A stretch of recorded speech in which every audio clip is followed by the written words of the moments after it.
Halo semuanya teman-teman, Shalom, selamat sore. Nah, aku mau ucapin makasih dan juga selamat datang buat teman-teman semua yang udah bergabung dan join pada acara mentoring kita hari ini. Nah, sesuai sama yang udah di-share, mentoring kita hari ini itu bakal membahas hukum tata negara. Nah, kalau misalnya penyanyi dangdut kan punya duo R kan, Rizky Ridho. Nah, ke PMK Eva Unpad tuh punya duo S, Bang Sebastian sama Bang Samuel yang super kompre banget, super keren banget. Hai Bang, gimana nih Bang? Sebelum kita mulai, udah aman belum Oh, Bang? halo. Aman, aku aman. Bang Sam, gimana Bang Sam?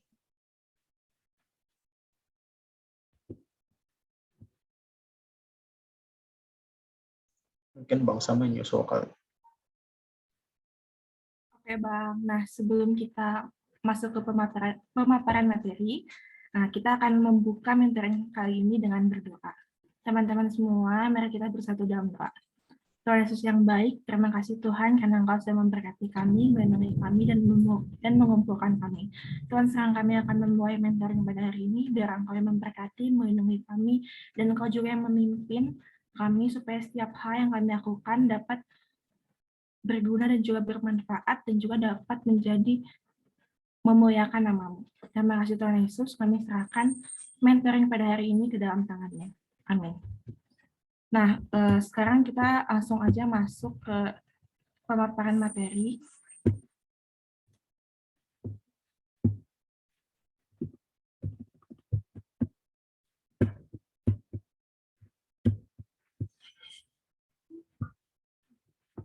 Untuk waktu dan layar dipersilahkan.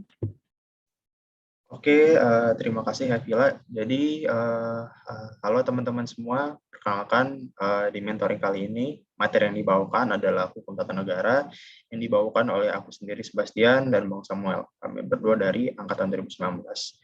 Untuk mentoring kali ini, nanti di akhir akan ada sesi tanya-jawab. Mungkin bagi teman-teman yang ingin bertanya tentang materi yang akan diajarkan, ataupun juga materi-materi lainnya, baik itu HTN ataupun mata kuliah lainnya, boleh untuk ditanyakan di akhir sesi nanti, jadi boleh disiapkan.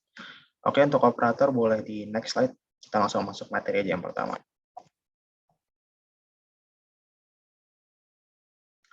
Oke, jadi pertama kita akan mempelajari sedikit tentang fundamental pemahaman tentang demokrasi.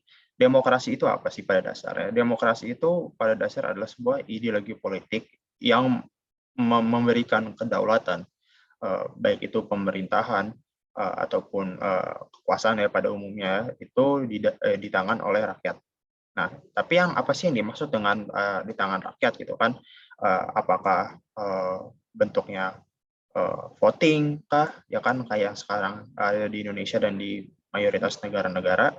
Apakah bentuknya kedaulatan oleh rakyat itu bersifatnya terserah rakyat aja gitu? Apa bentuknya anarkis? Nah, dalam praktiknya demokrasi ini dipahami sebagai kedaulatan oleh rakyat yang bentuknya itu diwakilkan gitu. Diwakilkannya kemana? Diwakilkannya oleh wakil-wakil rakyat kayak kita contohnya memberikan apa pandangan kita, suara kita kepada DPR dan DPRD seperti itu. Kita juga memberikan kedaulatan kita dalam bentuk pemilihan suara kepada presiden untuk menjalankan negara seperti itu. Ya kan, makanya di sini salah satu definisinya rakyat berperan sebagai pengambil keputusan dalam bentuk langsung maupun tidak langsung.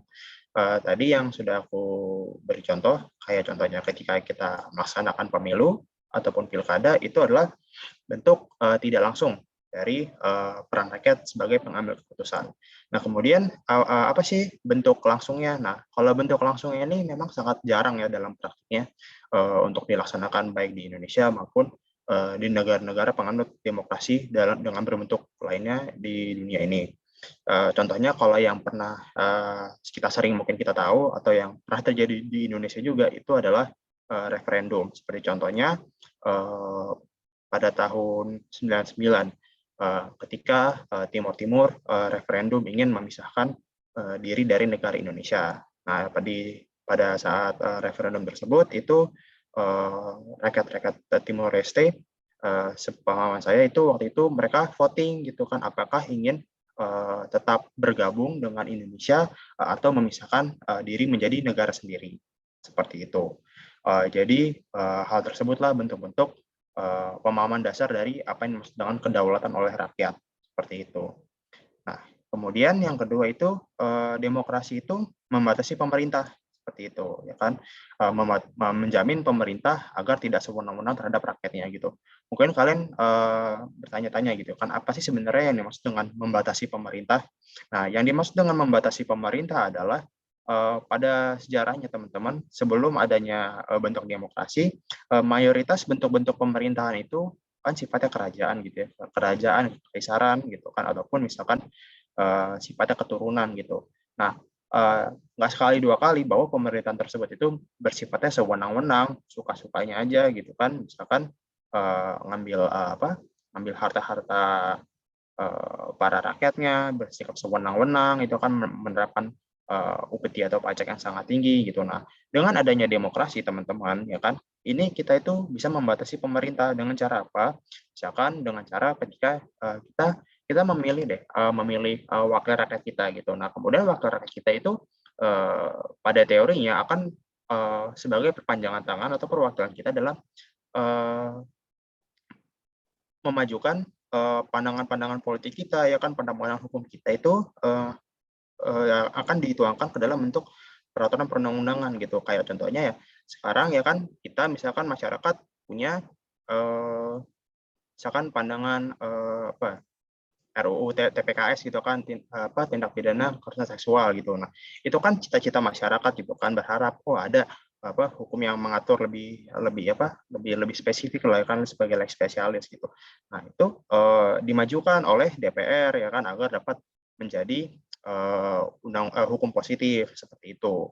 Seperti juga misalkan kita ada UU Tipikor gitu kan yang pengen pemerintah bebas dari korupsi kan mayoritas itu jauh lebih banyak di rakyat gitu kan, rakyat-rakyat yang tidak menjadi orang-orang yang melaksanakan organ-organ pemerintahan ya kan. Namun orang-orang kita itu yang rakyat-rakyat yang memilih DPR ya kan, menyuarakan suaranya, kemudian dari DPR dimajukan gitu kan, DPR dan pemerintah merancang instrumen-instrumen hukum untuk mencegah terjadinya tindak pidana korupsi seperti itu ya kan. Dan hal tersebut yang membatasi wewenang pemerintah seperti itu ya kan. Dan banyak juga sih sebenarnya lainnya juga ya teman-teman, kayak misalkan hukum ketenaga kerjaan ya kan, atau misalkan dasar-dasar hukum seperti misalkan instrumen hukum untuk pelaporan harta kekayaan itu, kekayaan pejabat negara seperti itu. Jadi itu membatasi kewenangan pemerintah juga gitu. Sama juga kalau mungkin contoh yang yang lebih erat dengan kita itu misalkan undang-undang KUHP gitu ya, kita undang-undang hukum acara pidana gitu. Nah, itu sangat membatasi, itu sangat memberikan dasar hukum dan membatasi misalkan apa sih hak dan kewajiban terdakwa, apa sih hak dan kewajiban dari penyidik dan penyelidik gitu kan, apa yang bisa mereka lakukan, apa yang tidak bisa mereka lakukan seperti itu. Itu untuk membatasi kewenangan pemerintah seperti itu. Nah, kalau misalkan demokrasi di Indonesia itu bentuknya demokrasi Pancasila gitu. Ya, jadi demokrasi dengan nilai Pancasila dan nilai-nilai yang ada di Indonesia gitu. Nah, apa sih sebenarnya dimaksud dengan nilai-nilai Pancasila itu misalkan seluruh sila kita lah gitu kan. Karena seperti contohnya teman-teman, misalkan kalau kita tidak berlandaskan demokrasi Pancasila, kita itu misalkan bisa saja gitu kan melenceng dari cita-cita Pancasila gitu. Misalkan ketuhanan yang Maha Esa gitu kan, ya kan, misalkan hak kebebasan beragama ya kan, karena misalkan demokrasi gitu kan, bisa nih DPR ngusulin bahwa tidak boleh ada agama di Indonesia. Nah, itu kan melanggar Pancasila gitu. Tapi kalau kita lihat dari sistem demokrasi, bisa nggak ya? Bisa-bisa aja gitu kan, karena itu kan bisa aja kita lihat sebagai bentuk kedaulatan rakyat sebagai pengambil keputusan gitu. Namun hal tersebut dibatasi harus selalu berkenan dengan Pancasila gitu. Kurang lebih segitu untuk start demokrasi. Mungkin boleh dilanjutkan.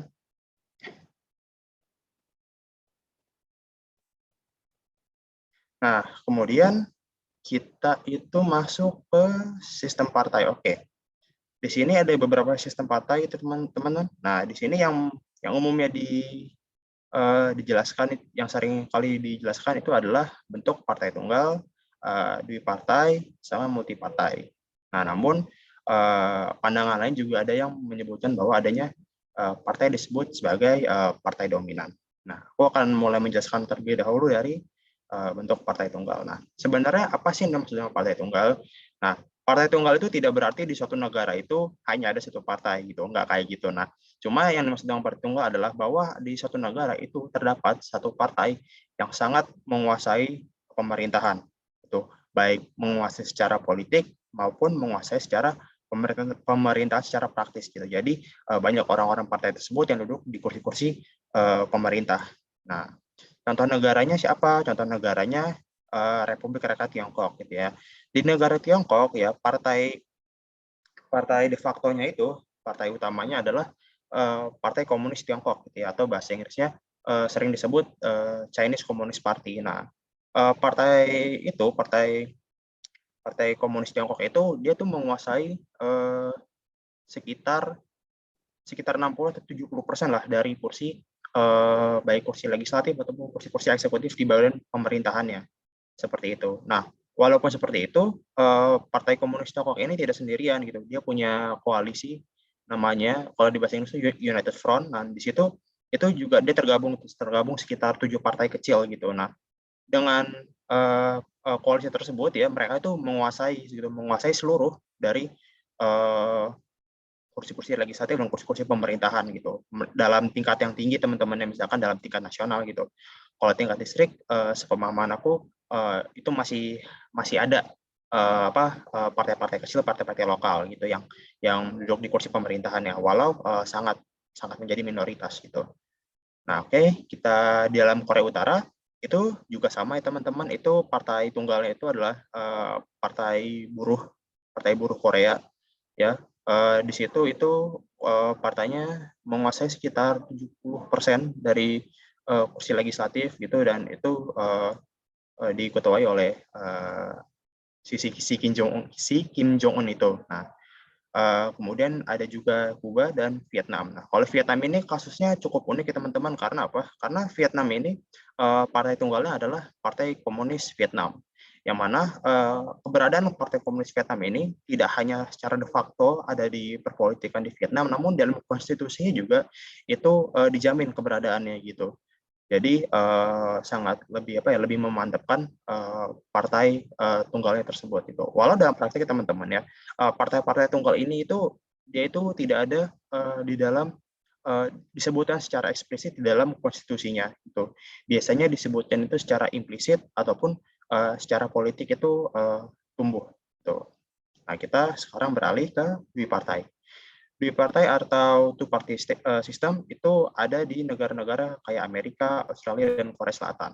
Nah, bipartai itu apa sih? Yang mirip dengan partai tunggal. Jadi dalam negara tersebut itu ada dua partai politik yang sangat mendominasi perpolitikan serta pemerintahan di negara tersebut. Kayak contohnya di Amerika Serikat ada Republik dan ada Partai Demokrat gitu ya. Keduanya itu mereka itu selalu menjadi partai yang memenangkan pemilihan presiden. Seperti itu. Walau dalam Amerika Serikat kalau kalian lihat ya partai-partainya tuh banyak banget gitu. Ada misalkan partai libertarian lah itu. Itu partai ketiga terbesar di Amerika Serikat dan itu jumlahnya sangat kecil banget gitu. Bahkan pas pemilihan presiden aja itu voting suara dari satu Amerika tuh dia hanya 1, berapa gitu. Jadi sisanya tuh di suaranya Partai Republik sama Partai Demokrat itu di Amerika Serikat. Kemudian kalau di Australia itu sistemnya juga sama, jadi ada 2 partai, dan kalau di Korea Selatan itu sistemnya juga sama, ada 2 partai utama gitu, yang mana itu dia itu kalau nggak salah tuh terdiri dari sebentar ya, yaitu terdiri dari Partai Demokrat sama Partai Rakyat gitu. Nah, walau partai-partai itu dia itu masuk ke badan-badan parlemen gitu, badan parlemen serta juga badan-badan pemerintah. Tapi selain kedua partai itu juga ada partai-partai lain gitu, kayak misalkan partai yang memperjuangkan universal basic income seperti itu. Ada serta juga misalkan ada partai-partai yang misalkan yang memajukan ideologi-ideologi, sebenarnya bukan partai sih ya, lebih tepatnya kayak kayak grup gitu ya, kayak pressure group yang mendorong unifikasi Korea Utara dan Korea Selatan gitu. Itu ada. Tapi umumnya kalau contohnya kita ambil Korea Selatan itu cuma ada umumnya Partai Demokrat sama Partai Rakyat gitu. Nah, kita kemudian masuk ke dalam multi partai. Nah, multi partai ini kita pasti kita udah paham banget lah ya. Kayak di Indonesia sendiri kita bisa lihat partainya banyak dan kuasa politiknya juga banyak gitu. Kayak contohnya misalkan di Indonesia kita ada PDIP, kita ada Golkar, kita ada Gerindra gitu kan. Itu kan partai-partai yang sama-sama punya influence besar gitu ya kan di kursi, kalau kita lihat kursi-kursi legislatifnya di DPR gitu kan, itu kan nggak apa ya, bahkan PDIP aja tuh seingat aku cuma 20% ya, 25% gitu kan, baru sisanya itu terbagi secara merata untuk partai-partai lainnya gitu. Jadi itu sistem multi partai gitu. Jadi satu partai itu tidak menguasai banget baik secara de jure ataupun de facto gitu ya, ataupun secara politis kursi pemerintahan seperti itu. Itu halnya juga sama kayak Jerman dan Ukraina ya, jadi nggak ada partai yang sangat mencolok lah gitu. Nah, oke, nah yang keempat, nah ini kita masuk ke partai dominan. Nah, partai dominan ini itu kita pernah negara kita pernah masuk dalam fase partai dominan gitu. Contohnya kalau di Indonesia di zamannya Orde Baru ya, di situ kalau kalian lihat ya teman-teman, itu pemilihan presiden itu partai Golkar itu selalu menang gitu. Dengan angka kurang lebih selalu 60% ke atas gitu. Itu hanya dengan partai Golkar sendiri aja. Itu partai Golkar selalu menang dalam pemilihan presidennya itu waktu itu Presiden Pak Soeharto itu selalu menang dengan angka kurang lebih 65%, 65, 70 ya kan. Di sekitar situ lah. Jadi selalu di atas angka 50% pada zaman Orde Baru gitu. Nah, kemudian sama halnya juga dengan Venezuela gitu. Waktu di pemerintahan Hugo Chavez, yaitu berhenti, ini pemerintahan Hugo Chavez ini berhenti tahun 2013 gitu. Nah, di pemerintahan Hugo Chavez waktu itu sebenarnya sih dia tuh populis banget waktu pemerintahannya. Karena apa? Karena waktu Venezuela dipimpin oleh Hugo Chavez itu banyak sekali subsidi yang diberikan kepada masyarakat. Jadi masyarakatnya senang banget sama Hugo Chavez gitu. Walau ya memang KKN-nya itu tidak sedikit ya waktu itu Venezuela, sampai akhirnya negaranya itu ya mata uangnya anjlok banget gitu. Hugo Chavez itu pemerintahannya kalau nggak salah 3 atau 2 periode deh, itu 63% yaitu untuk partainya si Hugo Chavez gitu. Nah, sama halnya juga di Kongo seperti itu. Nah, itulah teman-teman untuk sistem partai. Nah, sistem partai ini mungkin aku tekankan kembali ya, sistem partai ini umumnya itu praktiknya hanya dipahami sebagai paham politis aja gitu teman-teman. Jadi itu fenomena politik aja gitu. Bukan sebagai bentuk kayak de facto atau misalkan yang dijamin oleh konstitusi ataupun peraturan perundang-undangan negara tersebut gitu. Tapi walau ada kayak tadi yang aku bilang kan, kayak di negara Vietnam itu konstitusinya menjamin keberadaan partai tunggal di Vietnam seperti itu. Mungkin boleh next. Nah, di sini Bang Sam. Oke, Bang. Bang Sam mau masuk? Oke. Ini ya. Pertama, mohon maaf belum bisa on cam. Kemudian, apakah suaraku terdengar dengan jelas? Kalaupun ada noise, mohon dimaafkan kawan-kawan. Jelas, Bang Sam. Oke, terima kasih, Bang. Nah, sekarang kita mau bahas tentang sistem pemilihan. Ini secara mayoritas internasional baginya jadi 2 bagian. Pertama itu sistem distrik, yaitu sistem pemilu berdasarkan lokasi daerah pemilihan, bukan berdasarkan jumlah penduduk. Contohnya itu di Amerika Serikat. Sistem distrik ini sering disebut juga single member constituency, merupakan sistem pemilihan umum di mana satu orang dipilih mewakili untuk satu distrik ataupun wilayah dengan mengambil perolehan suara mayoritas dalam wilayah tersebut. Sistem distrik disesuaikan dengan letak geografis, karena di sistem distrik ini sendiri memiliki makna bagian wilayah kecil. Sistem distrik biasanya menghasilkan partai-partai besar dengan jumlah yang sedikit. Ini diakibatkan karena sekali waktu sebuah partai bisa mendapatkan posisi overrepresented atau selalu memiliki perolehan suara mayoritas dan memiliki kekuasaan partai di parlemen. Nah, di bawahnya itu selalu, yang di bawahnya maksudnya underrepresented, ataupun menjadi partai dengan suara terkecil dan sedikit sekali mendapatkan suara atau kursi dalam parlemen. Konstituen partai kecil biasanya akan beralih pada partai-partai besar, karena posisi-posisi partai dalam parlemen, masyarakat pemilih tidak akan memilih partai yang jelas kalah, karena aspirasi mereka nggak akan ataupun mustahil sampai pada parlemen. Maka condonglah mereka pada partai yang selalu overrepresented, yang sudah jelas akan menang dan menyampaikan aspirasi konstituen pada parlemen. Dari pernyataan-pernyataan yang menyebutkan tentang sistem distrik dalam sistem kepemilihan ini, dapat disimpulkan suara partai minoritas tidak akan bertahan terhadap sistem pemilu dan akan menimbulkan pereduksian terhadap partai-partai dan kepentingan minoritas itu sendiri. Sehingga dalam sistem ini suara terbanyaklah yang akan menjadi kebijakan yang dihasilkan oleh parlemen. Sedangkan suara minoritas hanya akan menjadi tumbal dari kekuatan mayoritas. Dalam masyarakat yang plural dengan berbagai etnis, agama, suku, ras, dan adat serta budaya seperti Indonesia, sistem ini dapat dikhawatirkan akan mencederai kekuatan demokrasi karena pluralitas itu sendiri. Yang kedua adalah disebutkan sistem proporsional, merupakan sistem pemilihan yang memperhatikan perimbangan jumlah penduduk dengan jumlah kursi di daerah kepemilihan, yakni dianut oleh negara Indonesia. Sistem pemilu proporsional merupakan sistem pemilihan umum dengan cara pemungutan suara yang jika dalam sistem distrik disesuaikan terhadap letak geografis wilayah, maka proporsional disesuaikan dengan jumlah suara berimbang dengan perbandingan tertentu. Jadi dalam sebuah wilayah bisa jadi tidak hanya ada satu kursi yang diperebutkan, karena disesuaikan oleh jumlah pemilih di dalamnya. Sistem pemilihan umum yang diterapkan di Indonesia merupakan sistem proporsional semi sistem distrik. Hal ini dapat terlihat dalam pemilu Indonesia pada tahun 2004 hingga pemilu 2009.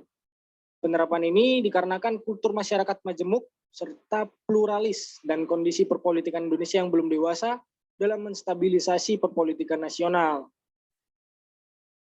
Nah, dari kedua sistem pemilihan umum ini dapat kita reduksi beberapa keuntungan dan kekurangan.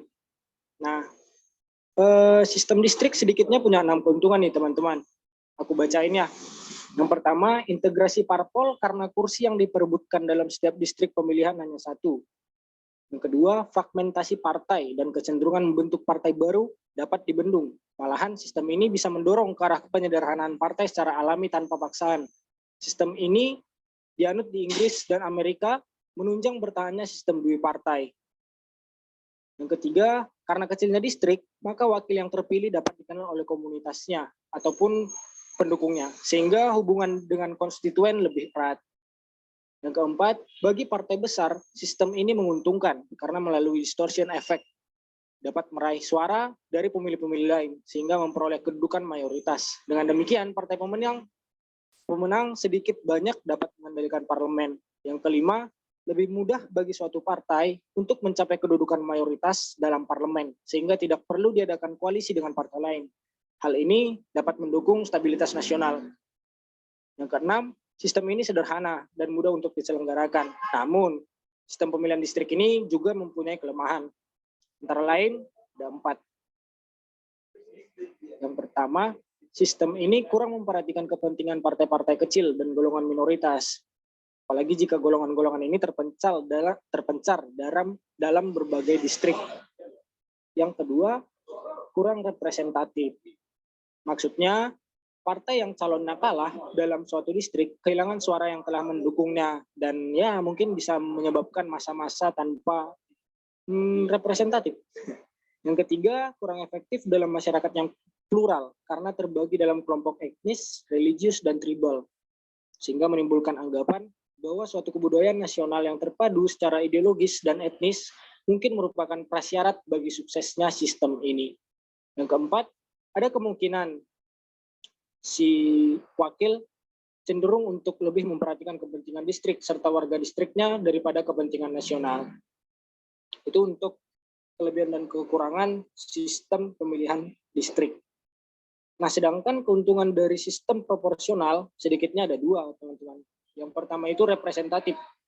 Kenapa representatif? Karena jumlah kursi partai dalam parlemen disesuaikan dengan jumlah suara masyarakat yang diperoleh dalam pemilu. Yang kedua, demokratis. Bisa dikatakan sistem proporsional ini lebih egaliter karena praktis tanpa adanya distorsi, yaitu kesenjangan antara suara nasional dan jumlah kursi dalam parlemen, tanpa suara yang hilang ataupun tersia-siakan. Ada pula kelemahan dari sistem proporsional ini merupakan yang pertama, kurang mendorong partai-partai untuk berintegrasi atau bekerja sama satu sama lain dan memanfaatkan persamaan-persamaan yang ada. Tapi sebaliknya, cenderung mempertajam perbedaan-perbedaan. Sistem ini umumnya dianggap berakibat menambah jumlah partai. Yang kedua, terjadi fragmentasi partai. Apa itu maksudnya fragmentasi partai? Bisa dijelaskan dalam konflik berikut. Jika timbul konflik dalam suatu partai, anggotanya cenderung memisahkan diri dan mendirikan partai baru dengan perhitungan bahwa ada peluang bagi partai baru itu untuk memperoleh kursi dalam parlemen melalui pemilu.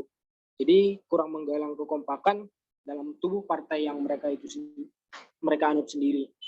Itu untuk kelebihan dan kekurangan dari sistem pemilihan proporsional.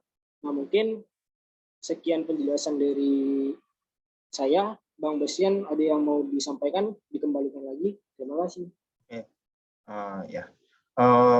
Oke, teman-teman, sekian untuk pemaparan materi dari kami. Kurang lebihnya mohon maaf. Dan sekarang untuk sesi tanya jawab, boleh nih teman-teman kalau ada yang mau menanyakan baik materi yang tadi diajarkan ataupun materi-materi lain, baik dari HTN ataupun materi lain. Oke, dari Revata, boleh Revata. Oke, izin bertanya Bang. Kalau tadi kan disebutin nih kalau Indonesia menganut sistem multiral partai. Berarti bisa kita simpulin nih bahwa partai-partai ini nih berlomba-lomba buat dapat suara agar bisa menyaingin partai-partai yang udah besar gitu. Nah, sistem multiral partai ini kan dalam mencari suaranya itu seringkali menyinggung kaum-kaum yang kalau bisa kita bilang tuh termarginalkan gitu. Bahkan pernah ada pemilu tahun 2019 tuh dia bawa isu laten komunis gitu misalkan. Terus sering juga yang bawa untuk menyinggung kaum LGBTQ+ gitu. Nah, itu apakah terdapat kesalahan dalam sistem partai kita atau ada baiknya partai ini didifusi aja lah karena udah kebanyakan gitu kan. Paling gitu Bang, terima kasih. Oke, baik, pertanyaannya menarik ya gitu. Bagaimana, karena adanya tumbuhnya banyak-banyak partai dengan paham-paham masing-masing partai tersebut, ya kan seperti tadi yang disebutkan, ada yang membahas tentang LGBT, ada yang membahas tentang kaum marginal, ya kan. Apakah baiknya partai tersebut itu didifusi? Oke, jadi seperti ini ya. Kalau ini penjelasan subjektif aku ya, dengan pemahaman politik aku subjektif. Jadi kalau misalkan kalian mungkin tanya ke yang lain, baik Bang Epan ataupun misalkan Bang Aman atau Bang Ciko, mungkin penjelasannya akan berbeda. Nah, kalau menurut aku, jika partai-partai itu kan sekumpulan orang ya. Kalau teori-teorinya itu partai politik itu adalah kumpulan-kumpulan orang yang memiliki pandangan politik, sosial, dan ekonomi yang sama gitu. Dan mereka akan memperjuangkan paham-pahamnya masing-masing seperti itu. Kayak misalkan kalau dari partai, contohnya kita ambil aja dari partai PKS ya. Partai PKS itu yang menolak RUU PKS gitu kan. Nah, itu kan pemahaman kolektif mereka gitu. Nah, karena bagaimana jika misalkan partai PKS ini kita difusikan aja gitu kan, misalkan dengan partai lain gitu, misalkan partai minoritas kecil lainnya apa ya, misalkan partai PSI lah gitu. Nah, kalau menurut aku itu sebenarnya sih dibilang kurang etis gitu, karena kalau misalkan kita lihat zaman dulu ya, itu setahu aku tuh kalau nggak salah partai PDI atau partai apa gitu deh, ya kan di zaman Orde Baru itu kan partai-partai yang didifusi waktu itu gitu. Kayak misalkan partai nasionalis, partai Kristen Indonesia waktu itu sempat ada gitu kan, itu kan didifusi gitu jadi satu itu kalau nggak salah di pemimpinan Soeharto gitu kan. Nah, kita lihat sendiri gitu kan ya, kalaupun didifusi pasti yang lebih kuat yang akan menjadi kepala partai tersebut, seperti itu. Misalkan ada 10 nih, misalkan ada 7 orang dari partai A, 5 orang dari partai B, ya kan, partai A dan B ini kita gabungkan gitu. Kan berarti pada teorinya ya partai A ini yang dengan 7 orang ini yang pasti akan lebih mendominasi gitu secara politik gitu kan, baik dalam kepengurusan partainya gitu kan, ataupun misalkan ideologi ataupun paham-paham yang akan dimajukan oleh partainya tersebut gitu. Nah, karena mengacu kepada sejarah tersebut ya kan sudah pernah kita lalui, jadi kalau menurut aku sih sebenarnya lebih baik partai dibiarkan aja sih gitu untuk maju sendiri gitu loh, untuk ada dan maju sendiri gitu, memperjuangkan apa yang mereka harapkan gitu, walau kelihatan akan banyak gitu kan partai, tapi itu kan hak yang dijamin gitu loh kan gitu, hak yang dijamin untuk memajukan paham-paham politik mereka, seperti itu sih. Karena politik di Indonesia tuh kalau kalian lihat tuh sangat luas banget gitu. Ada yang misalkan pengen politik yang semakin liberal, ada yang politik semakin konservatif gitu kan. Gitu. Bahkan kayak dulu tuh kalau nggak salah di tahun 2019 tuh pemilihan presiden 2019 tuh bahkan aja aku pernah dengar ada orang-orang yang pengen ngedorong kembalinya kita Indonesia kepada UUD 1945 yang sebelum amandemen. Jadi yang sebagaimana aslinya gitu. Nah, itu kan ya hak-hak mereka juga gitu kalau pengen nge-push agenda tersebut, seperti itu gitu, karena ya hak politik, hak menyatakan pendapat itu dijamin gitu. Dan rasanya sih kalau misalkan ini orang misalkan partai politik ini kontroversial terus gitu ya, selama misalkan tidak melanggar undang-undang ya bagiku ya nggak masalah gitu. Toh kan kita kan juga hidup di zaman sekarang ini kan bisa kenapa sih gitu kan ya, karena ada orang-orang yang nge-push untuk misalkan amandemen undang-undang gitu kan, jadi 2 termin. Seperti itu sih menurut aku, Revata. Terima kasih. Pertanyaannya sangat menarik sih. Terima kasih. Mungkin Bang Evan, Bang Aman ada yang ingin ditambahkan? Boleh banget nih. Ahli-ahli AHTN. Kesayangan Pak Deden. Oke. Mungkin teman-teman yang lain ada yang ingin menanyakan? Yang lain? Wah, mungkin mau menambahkan. Oh, boleh.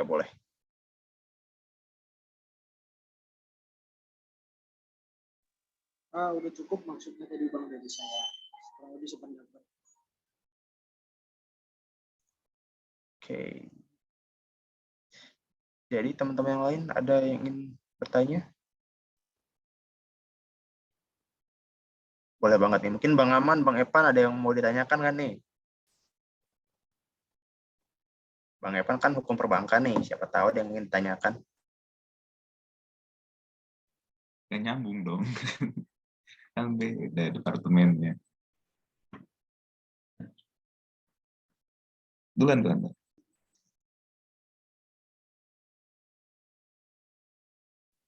Ayo guys ditanyain, mumpung komentarnya Bang Bastian loh.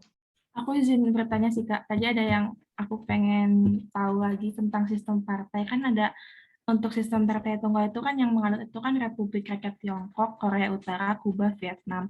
Nah, ada nggak sih Kak kayak faktor-faktor sejarah yang mungkin mendorong mereka menganut sistem partai mereka masing-masing, kayak sejarah waktu mereka sebelum merdeka atau mungkin sejarah-sejarah saat mereka lagi masa-masa kayak revolusi negara mereka gitu, atau gimana Bang? Oke, baik, terima kasih Happy atas pertanyaannya. Jadi apa sih yang menciptakan adanya politik atau siapa partai tunggal gitu? Nah, kalau kita lihat sejarahnya, kita sekarang ngomongin misalkan di negara Republik Rakyat Tiongkok ya. Jadi di Republik Rakyat Tiongkok itu kalau nggak salah tahun 1920 atau pokoknya sebelum 1949 ya, itu memang partai itu sudah ada gitu ya.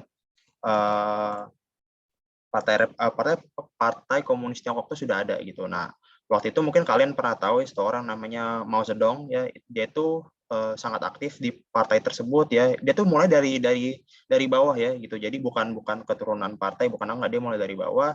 Seingat aku dia mulai dari bawah lah, dari bawah naik sampai akhirnya yaitu jadi ketua Partai Republik Rakyat Tiongkok gitu. Nah, itu pada sekitar tahun 40 berapa lah, kalau nggak salah tahun 49 ya, tahun 49 dia itu memimpin yang namanya Tiongkok seperti itu. Nah, di kepemimpinan itu pada dasarnya dia itu memimpinnya apa ya? Kalau bahasa Inggris itu iron fist itu, kalau Indonesianya kurang lebih semacam diktator gitu ya, semacam otoriter gitu. Pokoknya ini program kerja gua, lu laksanain gitu. Kalau ada yang nolak, jangan gitu. Nah, waktu itu memang kondisinya itu, kondisi perpolitikannya itu bisa dibilang sangat buruk gitu ya, apalagi dalam sisi ekonominya gitu. Jadi kalau pada saat itu kan Tiongkok itu dekat dengan namanya negara Uni Soviet ya, sekarang jadi Rusia, dan pecah-pecahannya juga. Jadi waktu itu negara Tiongkok ini kan sangat miskin ya kan. Nah, dia tuh beli mesin-mesin dari Rusia gitu, dan bayarnya dalam bentuk apa? Dalam bentuk ekspor komoditas gandum, terutama gandum gitu. Nah, mayoritas orang-orang rakyat pada saat itu sangat miskin gitu. Nah, bagaimana caranya bisa dapat makanan ya kan, ataupun harta kekayaan dengan bergabung dengan partai gitu. Kalau gabung dengan partai itu misalkan bisa naik pangkat, itu kan naik pangkat, naik jabatan. Nah, di situ kalian bisa dapat benefit-benefit gitu, misalkan tempat tinggal yang layak ya kan, atau misalkan makanan gitu. Karena kalau zaman pada itu ya, kalau kalian misalkan buruh ya itu kalian tuh nggak boleh gitu, misalkan hasil panen kalian tuh kalian sembunyiin gitu, nggak boleh. Itu bakal ditindak langsung gitu sama orang-orang dari penegak hukumnya di sana lah, kurang lebih polisinya begitu di sana gitu. Nah, karena seperti itu jadi muncul keadaan politik di mana kalau misalkan misalkan kalau kalian mau sukses dalam berpolitik itu harus gabung ke Partai Komunis Tiongkok gitu, dan yang lain pun juga seperti itu gitu, dari pusat sampai ke daerah seperti itu. Dan karena dipimpin secara diktator, jadi ya orang-orang kecil ini nggak bisa gitu. Dan kalau kalian lihat sejarahnya juga di Tiongkok itu cukup ekstrim gitu ya gitu. Oposisi ataupun partai-partai yang baru itu kurang lebih ya banyak yang dijebak, banyak yang dipersekusi lah gitu istilahnya gitu, dengan partai Tiongkok ini, Partai Komunis Tiongkok ini. Dan dalam pemerintahannya juga kalau di Tiongkok ini ada namanya paramount leader gitu, atau highest leader gitu. Itu dari zaman Mao Zedong udah ada gitu. Jadi sekarang kalau kita lihat Xi Jinping itu megang 5 posisi utama di pemerintahan gitu. Dia itu jadi ketua partai, dia itu jadi presiden, dia itu jadi general secretary untuk pertahanan gitu kan. Gitu. Dia tuh nguasain semuanya gitu. Ya kan. Nah, terutama juga misalkan kalau nggak salah Komite Penyatuan Tiongkok dengan Taiwan dengan Hong Kong itu juga dia ketuanya gitu. Nah, dengan juga kalau kalian lihat praktik politik di Tiongkok ya itu kental sekali dengan KKN gitu ya kan. Nah, jadi ya kalau kalian ingin punya kekuasaan yang banyak ya gabungnya dengan Partai Komunis Tiongkok gitu, dengan semakin dengan dari dulu totaliter yang sekarang juga semakin autotarian gitu. Sekarang juga autotarian gitu kalau kalian lihat pemerintahannya pemerintahan Xi Jinping gitu kan gitu. Jadi ya semakin mantap lah gitu. Itu itu self fulfilling lah gitu. Jadi semakin hari semakin kuat posisi single party gitu. Kalau misalkan kita lihat contohnya lagi di Korea Utara, yaitu kurang lebih sama gitu. Ya kan. Nah, Korea Utara itu kan sebenarnya proxy state ya, negara bonekanya waktu itu dari Uni Soviet gitu. Waktu itu lawannya itu Korea Selatan yang proxy state-nya negara bonekanya Amerika dan sekutu gitu. Makanya kalau kalian lihat sampai sekarang ya kan, presence Amerika, kehadiran Amerika di Korea Utara itu banyak banget gitu. Bahkan di bordernya di MZ-nya Korea Utara Korea Selatan itu tentara Amerikanya tuh hampir berbanding lurus gitu dengan dengan tentara Korea Selatannya gitu. Nah, pada waktu itu pemimpin Korea Utara waktu itu namanya itu Kim Il Sung gitu. Nah, Kim Il Sung itu dia itu menguasai Korea Utara gitu, dan itu memang kayak semacam kerajaannya gitulah, kerajaan atau kerajaan gitu Kim Il Sung. Nah, selanjutnya itu berkembangnya itu dalam pemerintahannya turun nih ke Kim Jong Il gitu. Nah, pada zaman pemerintahan Kim Jong Il yaitu kalau nggak salah, seingat gua tuh antara konstitusinya diubah atau gimana, pokoknya si Kim Jong Il ini secara hukum itu menjadi presiden selama-lamanya gitu. Jadi kalau misalnya kalian lihat sekarang ya secara secara apa ya, secara ideologi politiknya itu si Kim Jong Il ini tetap menjadi presiden gitu, presiden dari Korea Utara gitu. Nah, Kim Il Sung sama Kim Jong Il sama Kim Jong Un itu partainya sama-sama partai buruh Korea gitu. Dan kalau kalian lihat ya 11-12 gitu sama misalkan di Tiongkok gitu kan. Ya apa namanya orang-orang dekat pemerintahan, orang-orang dekat Kim Jong Il, Kim Il Sung yang duduk-duduk di kursi-kursi pemerintahan gitu, yang apa baik dari yang paling atas sampai yang paling bawah lah seperti itu. Terus sekarang sama juga dengan Kim Jong Un ya kan. Kim Jong Un dia juga punya suksesornya juga gitu, walau anaknya ceweknya cuma satu gitu kan. Jadi sekarang kalau misalkan Kim Jong Il itu Kim Jong Un itu suksesornya sekarang kalau nggak salah itu kakak perempuannya deh gitu. Jadi apa pokoknya pada dasarnya kalau kalian lihat polanya, ritmenya itu dari negara partai tunggal ya mereka itu self fulfilling aja gitu, semakin memantapkan posisinya aja gitu sih. Dan biasanya negara-negara yang otoriter, negara-negara yang autotarian seperti itu. Seperti itu Hevila penjelasannya. Mungkin teman-teman yang lain ada yang mau nanya? Revata mau nanya? Iya Kak, izin Boleh, bertanya. boleh. Gini Bang, berarti kan tadi kalau sesuai penjelasannya, apakah HTN tuh memberi batasan-batasan gitu Bang ke partai-partai agar ideologi atau pemikirannya itu tidak terlalu liar gitu. Kalau kita lihat, apakah HTN tuh memberi, misalkan kalau udah kelewatan dibilangin gitu. Jadi agar tidak terlalu liar ke masyarakat itu sendiri. Gimana kalau gitu Bang? Terima kasih. Oke, mungkin aku jelasin sedikit ya, mungkin dasar tentang HTN ya. HTN itu sifatnya itu kan apa ya? Dia itu bukan satu hukum yang membatasi gitu secara apa ya? Secara praktis gitu kan. Jadi pembatasan-pembatasan terhadap misalkan tadi Revata bilang ada misalkan ideologi atau pemahaman itu ya kembali lagi dengan ke masing-masing negaranya gitu. Kalau di Indonesia sendiri ada ideologi yang memang dibatasi ya oleh TAP MPRS nomor 25 tahun 66, yaitu kita semua tahu Marxisme, Leninisme dan komunisme itu dilarang oleh pemerintah secara hukum, secara positif untuk ada di Indonesia gitu. Dan itu hanya boleh untuk misalkan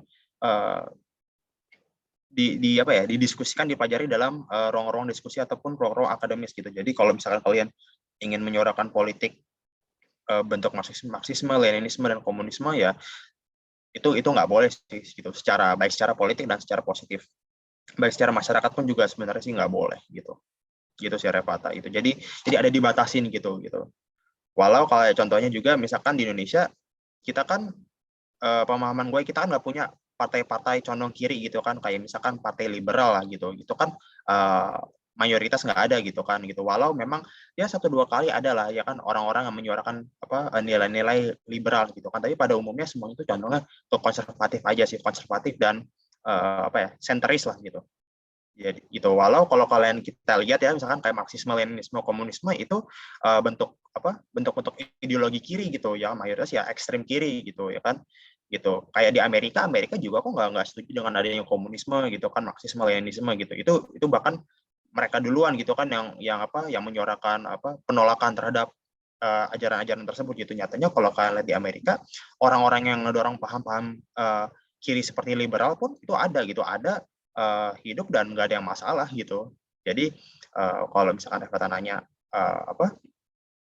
gimana kalau dilarang sih, kembali ke negara masing-masing gitu. Kalau Indonesia salah satu contoh ideologi yang dilarang itu Marxisme, komunisme dan Leninisme.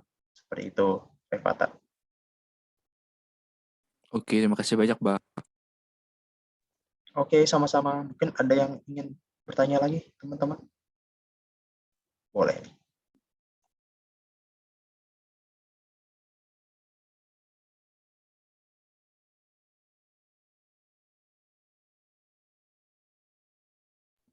Bang, aku izin nanya, tapi bukan soal hukum tata negara. Nggak apa-apa, Bang. Oke, nggak apa-apa. Kayaknya belum ada yang mau nanya lagi. Nggak apa-apa. Oke, aku izin nanya, Bang, soal hukum perdata sih. Jadi aku kayak dikasih pertanyaan gitu. Nah, aku jujur aja, aku nggak bisa jawab, soalnya kayak bingung gitu, Bang. Jadi pertanyaannya gini. Nah, pertanyaannya tuh, ya, apakah bayi yang di dalam kandungan ibunya termasuk subjek hukum perdata? Nah, kalau menurut Abang sendiri itu gimana? Oke, ini pertanyaan yang juga pernah dilontarkan ya waktu ya di perkuliahan aku. Jadi ini kayaknya pertanyaan cukup umum nih pertanyaannya gitu. Nah, tapi ini memang pertanyaannya cukup apa ya? Cukup membingungkan gitu ya. Gimana bayi dalam kandungan itu dapat nggak sih dia dianggap sebagai subjek hukum perdata gitu? Kalau secara filosofisnya aku kurang paham gitu ya. Cuma kalau dalam praktiknya memang saya ingat sependek pengetahuanku oleh penjelasan dosen hukum perdata waktu itu dan beberapa dosen juga, pada dasarnya bayi dalam kandungan itu memiliki termasuk sebagai subjek hukum perdata. Nah, gimana sih kita klasifikasikan, kita beri batasan bahwa kapan bayi dalam kandungan itu bisa kita jadikan sebagai subjek hukum perdata. Nah, salah satu caranya adalah dengan menggunakan teknologi dan ilmu pengetahuan gitu, yaitu pertama kita minta dari keterangan dokter gitu ya, karena salah satu kunci utamanya dalam mengetahui adanya bayi dalam suatu kandungan ya, itu adalah kita lihat apakah misalkan sudah memiliki detak jantung. Kalau nggak salah parameternya di situ, kualifikasinya di situ apa. Kalau misalkan sudah punya detak jantung, maka termasuk subjek hukum perdata. Kalau misalkan tidak punya detak jantung, maka kita anggap belum masuk dalam subjek hukum perdata ya. Walau ini kasusnya ini nggak semudah itu ya, nggak semudah kita minta penjelasan dari ahli gitu kan, terus kemudian ada detak jantungnya, oke gitu, nggak kayak gitu juga gitu. Biasanya ada penilaian ahli lain, ada penilaian ahli hukum juga gitu kan, serta berdasarkan kebijakan para hakimnya gitu. Tapi pada umumnya kalau bayi dalam kandungan yang dianggap sebagai subjek hukum adalah misalkan bayi yang sudah memiliki detak jantung yang dikonfirmasi oleh dokter. Seperti itu, Hevila. Oke, Kak, Oh terima iya, kasih. sorry, nggak, aku lupa dasar hukumnya. Jadi kurang lebih kayak tanpa dasar. Baik, Oke, Kak, terima kasih. Untuk sama. teman-teman yang lain, ada yang mau bertanya lagi mungkin? Katanya tadi Bang Evan mau nanya.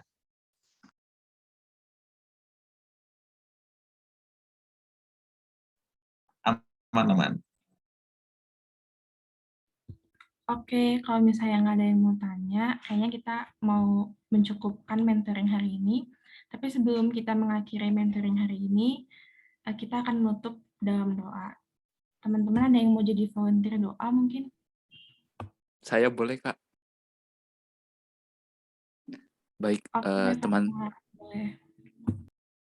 Baik, teman-teman, mari kita bersatu dalam doa. Tuhan Yesus yang Maha Pengasih, terima kasih karena Engkau telah memberkati proses belajar mengajar hari ini, sehingga dapat berjalan dengan baik.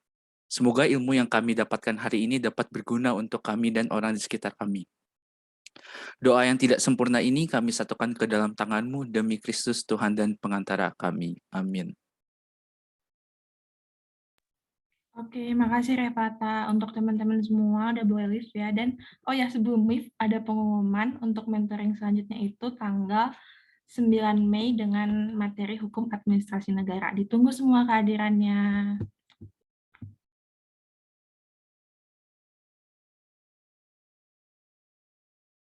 Thank you guys. Terima Makasih kasih juga semuanya untuk Bang sudah Bastian, Bang hadir. Samuel udah mau Peace. nempatin jadi mentor.